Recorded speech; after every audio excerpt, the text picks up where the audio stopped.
అందరికీ నమస్కారం। ఈరోజు నేను సింపుల్గా ఇంట్లో ఎగ్ రైస్ ఎలా చేసుకోవాలో చూపిస్తున్నాను। ఎక్కువ మసాలాలు లేకుండా సింపుల్గా చేసుకోవడం। సో స్టార్ట్ చేద్దామండి। ఆల్రెడీ నేను స్టవ్ ఆన్లోనే పెట్టాను।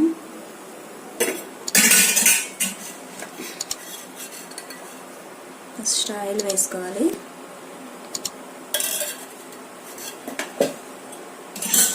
సరిపోయిద్దండి ఆయిల్, ఎందుకంటే ఇది నాన్ స్టిక్ ప్యాన్। ఏమీ వేయొద్దు, ఆయిల్ ఒక్కటి వేయండి చాలు। నెక్స్ట్ పచ్చిమిర్చి, ఉల్లిపాయ,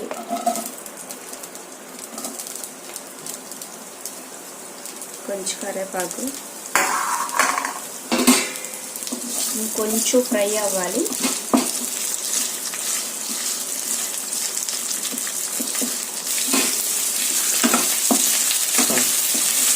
కొంచెం మగ్గితే చాలండి ఉల్లిపాయ, చూసుకున్నారు కదా, మరీ ఎక్కువ ఫ్రై అవ్వకూడదు। తర్వాత టమాటా వేసుకోవాలి।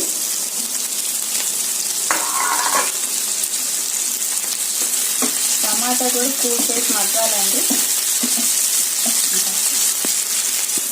ఊరక లిపిలు తీసి మొక్కలకి ఉప్పు,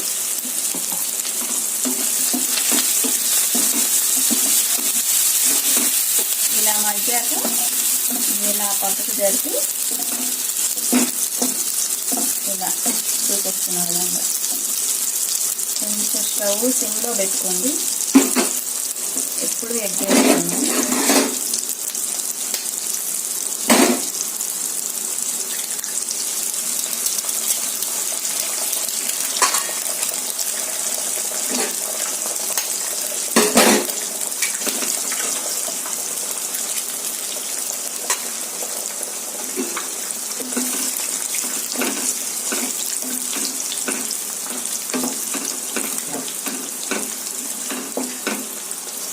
ఎగ్ కొంచెం ఫ్రై అవ్వాలి।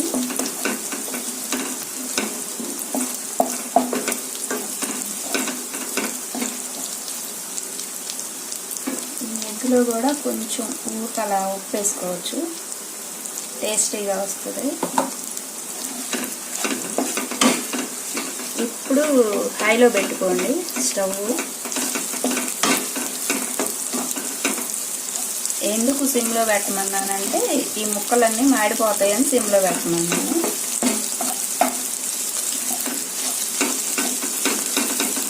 ఓకే అండి, కొంచెం దగ్గరకు వచ్చింది కదా ఇది। ఇప్పుడు మొత్తం కలిపేయండి।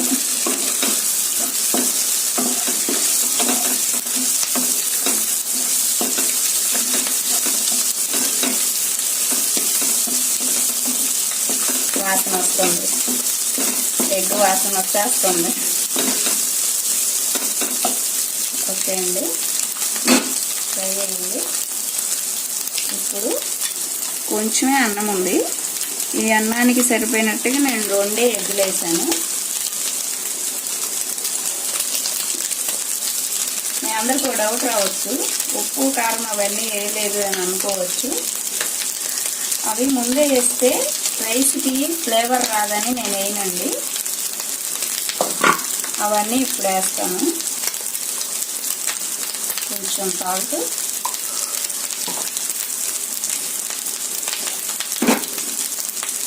కొంచెం పసుపు,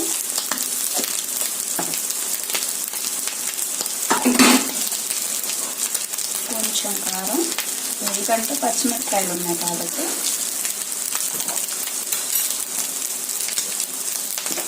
కొంచెం గరం మసాలా అండి। ఇది ఇంట్లో మనం దినుసులతో గరం మసాలా చేసుకుంటాం కదండి, ఆ మసాలా ఇది ఇంట్లో తయారు చేసింది। ఇది నెక్స్ట్ వీడియోలో ఎలా చేయాలో మీ అందరికీ నేను చూపిస్తాను। అసలేంది ఇప్పుడు వేస్తున్నానండి, 1 స్పూన్ నెయ్యి, చాలా బాగుంటుంది।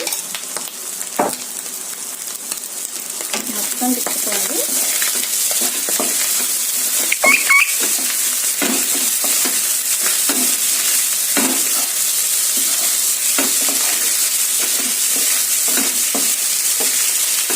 ఎంతో రుచికరమైన ఎగ్ ఫ్రైడ్ రైస్ రెడీ, తక్కువ మసాలాలతో ఇలా చేసుకోండి।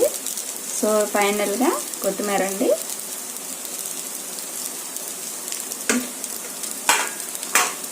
ఇది మార్నింగ్ మిగిలిన అన్నం అండి. ఇంట్లో మార్నింగ్ మిగిలిన అన్నమైనా నైట్ మిగిలిన అన్నమైనా ఇలా చేసుకోవచ్చు, బాగుంటుంది. మీరు కూడా ట్రై చేయండి ఫ్రెండ్స్.